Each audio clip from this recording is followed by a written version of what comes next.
Olá! Está começando o IFRN em Pauta.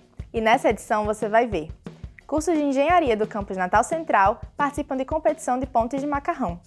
Grupos de pesquisa do Instituto Federal e da UFRN realizam o primeiro simpósio de heterotopias. E Bruno Gomes entrevista Everaldo Pereira sobre a abertura das inscrições do Exame de Seleção 2025. Eu sou Fernanda Fernandes e fica com a gente que IFRN em Pauta está só começando.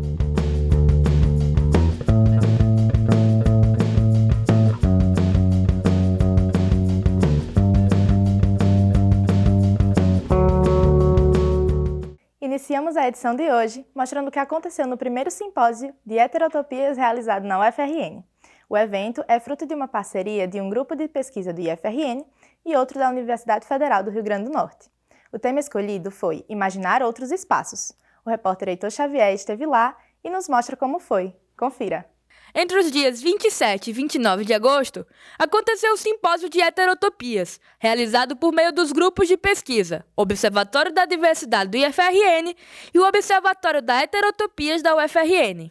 O Simpósio de Heterotopias contou com diversas mesas sobre experiências corporais, mostra audiovisual de curtas, debates sobre emergências climáticas e até mesmo uma exposição imersiva sobre rituais de cuidado. Então nós estamos vivendo desde terça-feira, dia 27, até hoje, dia 29, o primeiro Simpósio das Heterotopias, que é um evento promovido por dois grupos de pesquisa, um do IFRN, que é o Observatório da Diversidade, e um da UFRN, que é o Observatório das Heterotopias. Nesses dois grupos existem estudantes dos programas de pós-graduação em Educação, da UFRN, em Educação Profissional, do IFRN, e em Filosofia, aqui da UFRN, esses últimos ligados ao Instituto Humanitas, que é um dos parceiros da realização desse evento. Então, é um evento que congrega parceiros que trabalham juntos desenvolvendo atividades de ensino e de pesquisa. Durante o evento, aconteceu a exposição de uma obra imersiva pela pesquisadora Larissa Souza. O trabalho foi financiado pelo Conselho Nacional de Desenvolvimento Científico e Tecnológico, o CNPq, e trouxe uma experiência sensorial e memorialística sobre a história da primeira escola de enfermagem do RN. A exposição ela é uma maneira outra, né, uma maneira diferente de apresentar a minha tese. Como a minha tese ela fala sobre a Escola de Auxiliares de Enfermagem Natal, num período histórico entre 55 a 1971, né, esse período de fundação dela, a gente tem muitos elementos imagéticos. Então, nós tínhamos, por exemplo, muitas imagens, nós tínhamos a possibilidade, por exemplo, de replicar essas vestimentas. Então, essa ideia ela surgiu exatamente desse imaginário que a gente tinha, né, da escola.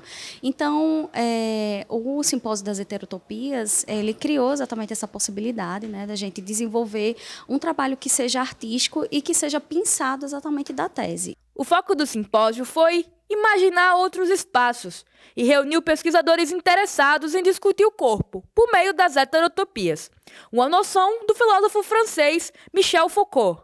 Azemar Júnior comenta sobre a parceria do IFRN e da UFRN na construção do encontro. Essa parceria já é uma parceria bastante longa, especialmente entre os dois grupos, o Observatório da Diversidade do Instituto Federal do Rio Grande do Norte e o Observatório das Heterotopias, aqui da Universidade Federal do Rio Grande do Norte. Nós temos desenvolvido pesquisas entre os dois grupos, que estão em nível de iniciação científica, de mestrado, doutorado e supervisão de pós-doutorado, e isso fortalece cada vez mais as redes de pesquisa, fortalece cada vez mais a parceria estabelecida entre o Instituto Federal e a Universidade Federal do Rio Grande do Norte.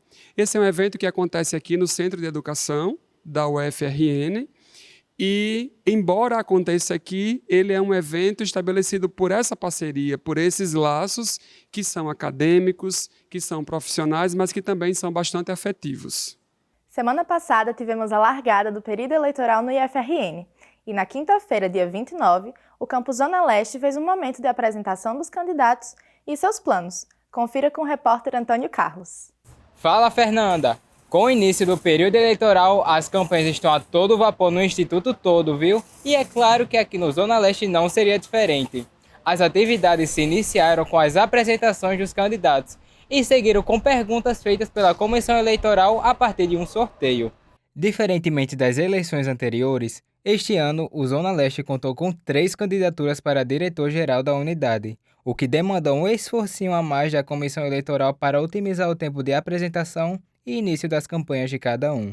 Nós buscamos que eles se apresentassem no mesmo dia, para que não houvesse, no momento de um ou outro, um esvaziamento da plateia, mas sim que a gente pudesse alcançar, né, com todos eles, o máximo de pessoas possível. Além das apresentações, também houve um momentinho de orientação sobre o que pode ou não fazer para se promover, além dos meios usados para fazê-lo. Após essa apresentação, os candidatos continuam com a campanha seguindo as normas que foram passadas pela Comissão Eleitoral Central. Eles podem expor um banner, alguns deles já estão aí disponíveis na entrada do campus. Eles podem também, fazendo uso das suas redes sociais, né, responderem a questionamentos, conversarem com colegas de uma forma mais efetiva sobre o seu plano de ação, além do que já foi feito aqui. As perguntas feitas pela comissão são elaboradas levando em consideração as dúvidas de cada grupo que a compõe. Andriélio, por exemplo, é representante discente da comissão e ressalta a importância da presença estudantil no meio do processo. De acordo com as leis estudantis atuais, é importante que o colegiado ele seja composto pela educação, pelas pessoas que fazem a educação e pela comunidade, né? E a comunidade envolve tanto os estudantes e todos os participantes ativos da educação. Dada a largada das campanhas, também vale frisar todas as datas importantes do período eleitoral para que ninguém esqueça.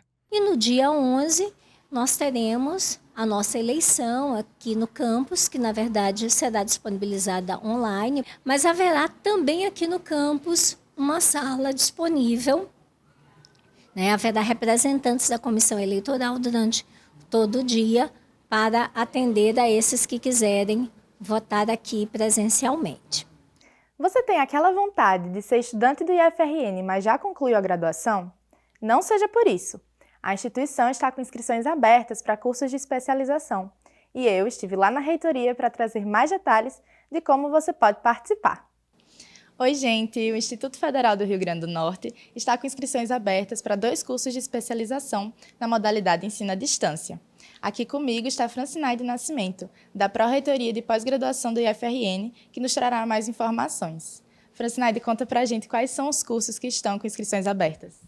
Os cursos são especialização lato sensu em língua portuguesa e matemática na perspectiva transdisciplinar, com 180 vagas para 5 polos, e docência em educação profissional e tecnológica, 230 vagas, também para 5 polos. Certo. E quem que pode se inscrever nesses cursos? Podem candidatar-se pessoas com certificado de graduação em ensino superior. Só para finalizar, até quando e onde estão sendo realizadas as inscrições? As inscrições ocorrem exclusivamente via internet no Sistema Gestor de Concursos do IFRN até o dia 18 de setembro de 2024. Muito obrigada pelas informações, Francinaide. E você se interessou? Então não perca tempo e corre para se inscrever. Agora a gente segue com o IFRN em Pauta. Entre os dias 27 e 29 de agosto, um grupo de estudantes e servidores do IFRN participou da 14ª edição do Congresso Norte e Nordeste de Pesquisa e Inovação, o CONEP, que esse ano ocorreu em Belém. O congresso, que teve como tema Educação Tecnológica, conectando regiões construindo futuros, reuniu projetos de toda a região Norte e Nordeste, incluindo 54 desenvolvidos por estudantes do IFRN. 2 projetos foram premiados. O trabalho Avaliação do Potencial Mercadológico de Alimentos Plant-Based no Rio Grande do Norte, apresentado por Gisele Santos, Amanda Araújo e Dayana Ferreira, ficou em primeiro lugar na área de Ciências Agrárias. Já a pesquisa Relações Étnico-Raciais no IFRN Campus João Câmara, apresentado por Anne Caroline Pereira, foi premiado em segundo lugar, no painel Meninas na Ciência. Você pode saber mais sobre a participação do IFRN no CONEP acessando o portal ifrn.edu.br.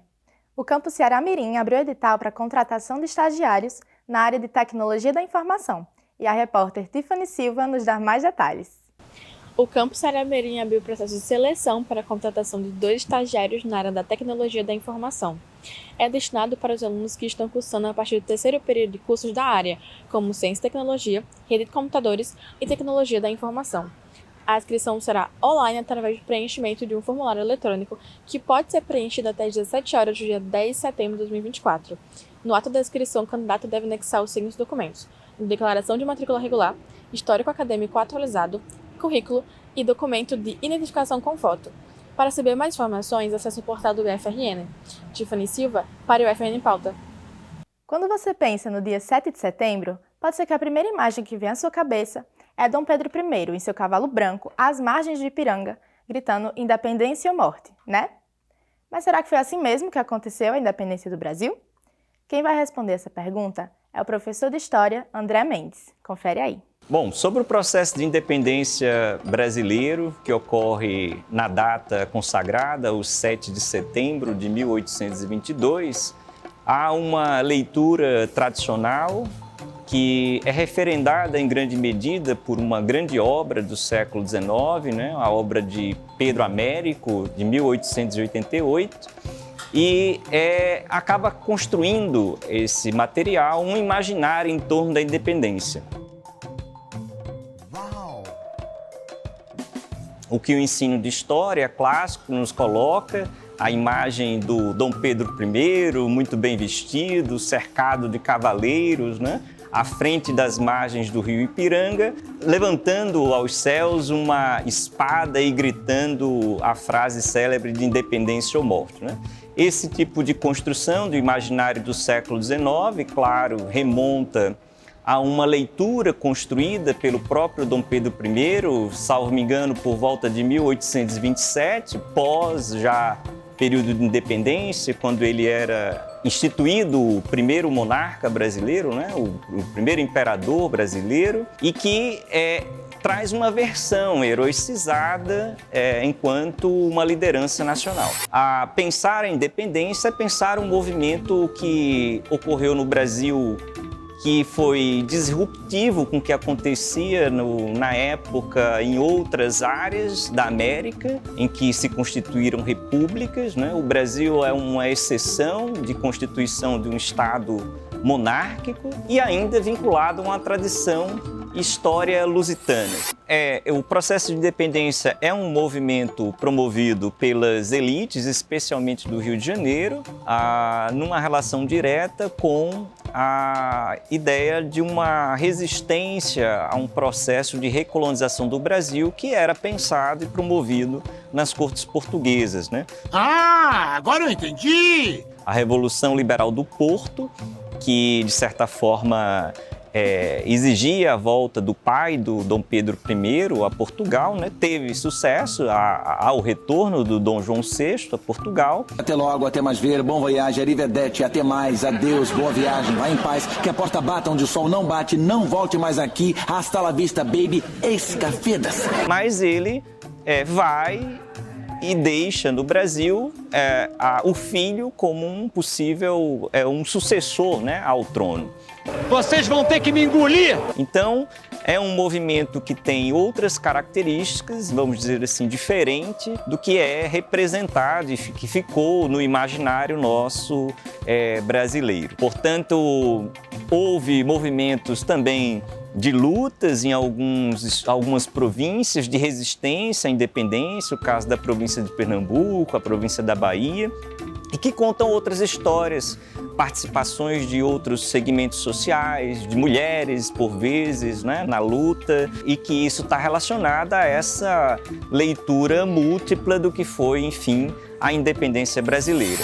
Portanto, é uma história que, essencialmente, ela foi mal contada, ela tem outros lados, outras perspectivas para serem pensadas. Para saber mais sobre o processo de independência no Brasil, Temos a exposição do Bicentenário da Independência, que é uma proposta pensada por um grupo de pesquisa da UFRN, em aliança com professores que fazem parte do Instituto Federal do Rio Grande do Norte e que está presente aqui no campus Natal Central, né? No corredor que dá acesso às diretorias de cada curso técnico da instituição. Então venham conhecer a exposição, a discussão de diversos temas que circundam todo o processo de independência brasileira. Sejam bem-vindos. O IFRN publicou o edital do Exame de Seleção 2025 na última segunda-feira, dia 2. Bruno Gomes está no estúdio e tem mais informações sobre o processo seletivo. É com você, Bruno.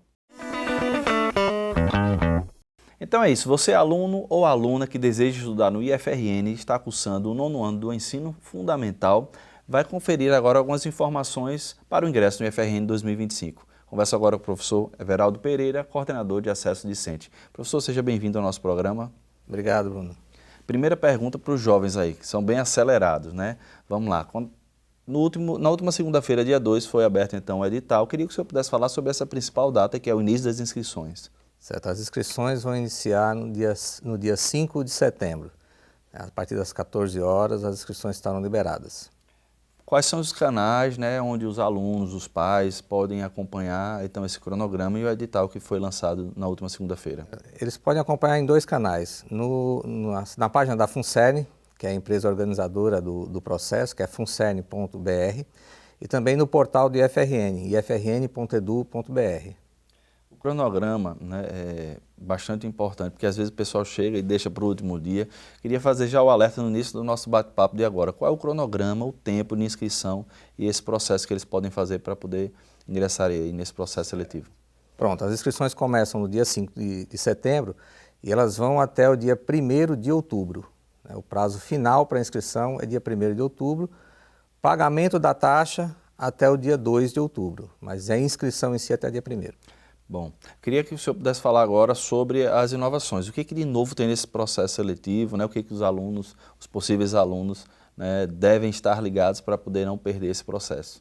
Pronto, uma das coisas é específica de quem vem da escola pública, né? Os alunos que participaram, ou estão participando, na verdade, do PROITEC, esses alunos, parte da nota da prova que esses alunos vão realizar no PROITEC, que inclusive é no dia 8 de setembro essa prova, eles vão poder utilizar como um tipo de bonificação na prova do exame de seleção. Mas isso é específico para os alunos de escola pública e também para a concorrência nas vagas de escola pública, né? Essa bonificação ela não vai ter nenhum efeito nas vagas de ampla concorrência.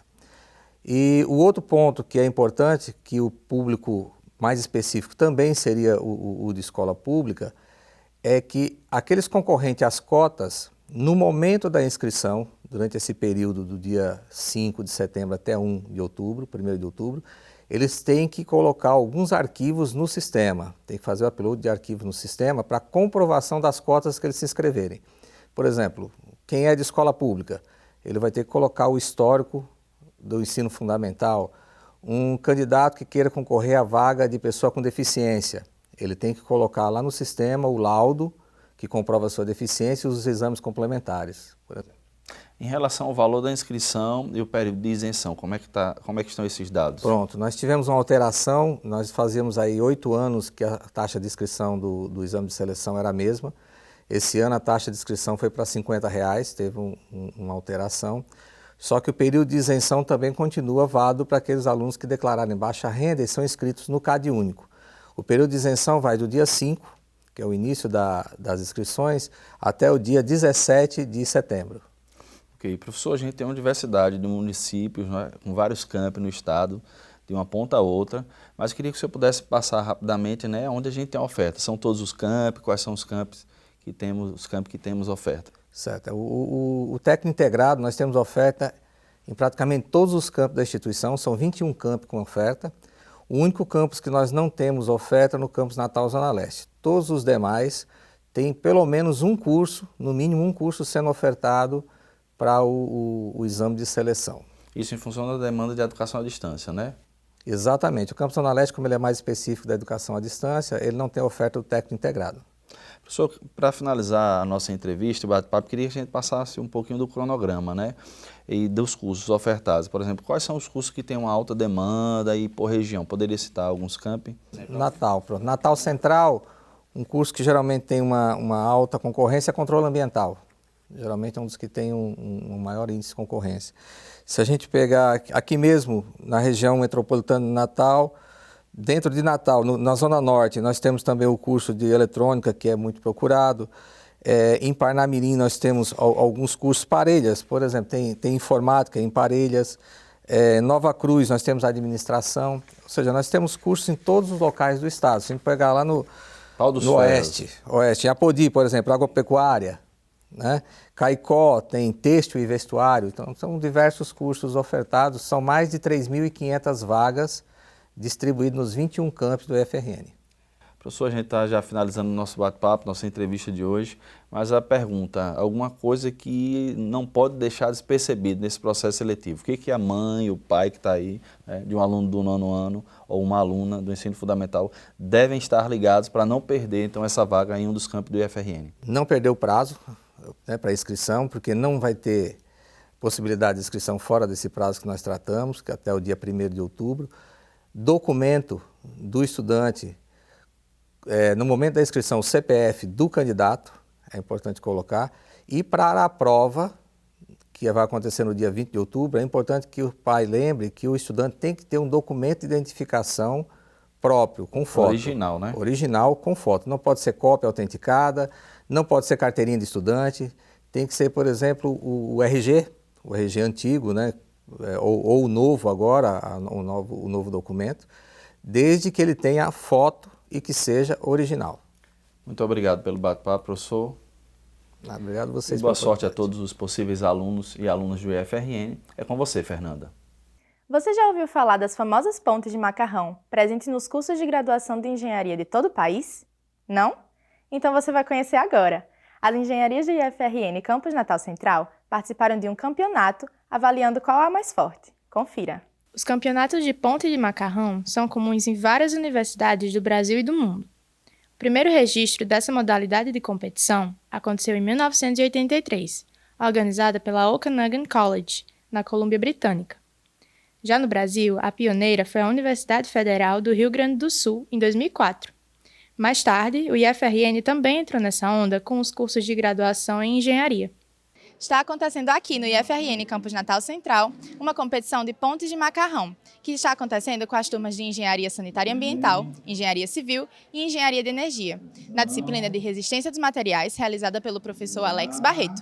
Fica com a gente para saber como que está sendo. Sob idealização do professor Alex Barreto, esse semestre a competição contou pela primeira vez com premiação dos grupos com as construções mais resistentes. O grupo vencedor suportou impressionantes 44 quilos. Fazer essa ponte foi um misto de muitos sentimentos, porque a gente se esforçou muito para isso. E ficar ali em cima e a gente ficar com medo de não aguentar e não suportar quase nada. Então, e ver tudo que nosso esforço, deu certo, que a gente esforçou muito para isso. A gente vê que atingimos o recorde do ano passado e estamos até agora com a maior pontuação. Então, isso para a gente é muito gratificante. É exatamente isso, ver todo o esforço do grupo em si, ver que a gente conseguiu alcançar as nossas metas. A nossa meta era aguentar pelo menos 50 quilos, não era? Mas a gente aguentou 44, não foi? 44. Então foi muito perto da nossa meta e ver que todo o nosso esforço valeu a pena. Os participantes contam também um pouco de suas experiências na elaboração das construções e da preparação prévia para a apresentação na competição.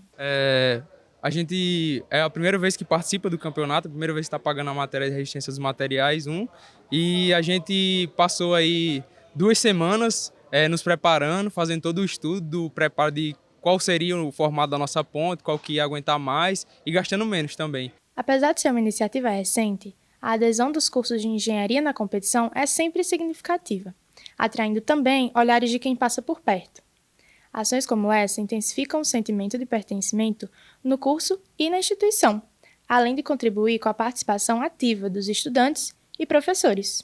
Eu retornei para o Senat em 2022, e aí eu peguei a disciplina de resistência dos materiais 1 e os alunos começaram a solicitar que a gente viajasse para outros estados para participar de competição, para assistir a competição nos outros estados. Na Paraíba, por exemplo, no Piauí, eu digo, não, se é de participar apenas só assistindo, eu digo, não, vamos fazer aqui, já que a gente tem tantas engenharias. E aí a gente iniciou no semestre passado com a primeira competição. Esse semestre a gente já inovou um pouco a estrutura, aqui a gente tem noção de torque, de engrenagem, de mão de força, e aí a gente associou isso a cálculo de treliça com macarrão.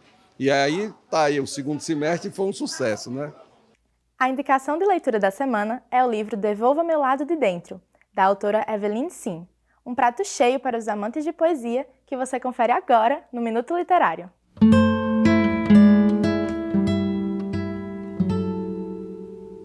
Devolva Meu Lado de Dentro.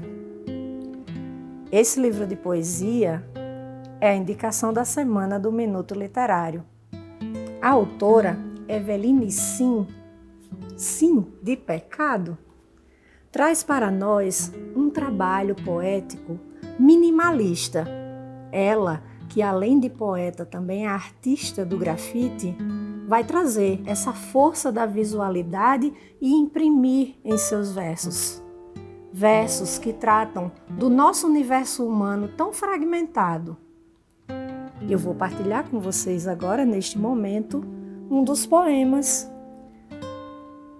As lágrimas são todas tintas. Quem chora, colore o mundo. São versos assim que Eveline vai desenhando em nossa alma o desejo pela poesia, a nossa percepção, que ela faz questão de aguçar com os versos. E eu vou partilhar mais um. Enchentes de dor escreveram nos muros do meu peito. Secou, ficou a marca até onde você foi. Mude para outro lugar e esqueça o endereço da minha cabeça. Então é assim que Eveline Gomes, essa escritora, poeta, potiguar, traz para nós esses versos que se assemelham à arte visual. Na verdade, funde, já que ela experiencia as duas áreas, né? Ela tanto é poeta quanto é artista visual. Então ela consegue fundir, típico da linguagem contemporânea, que traz para nós esses experimentalismos. Nós recomendamos. E o IFRN em Pauta vai ficando por aqui. E se você quiser saber de outras notícias do Instituto, acesse o nosso portal ifrn.edu.br e nos siga nas redes sociais para acessar conteúdos exclusivos. Obrigada pela sua companhia e até semana que vem!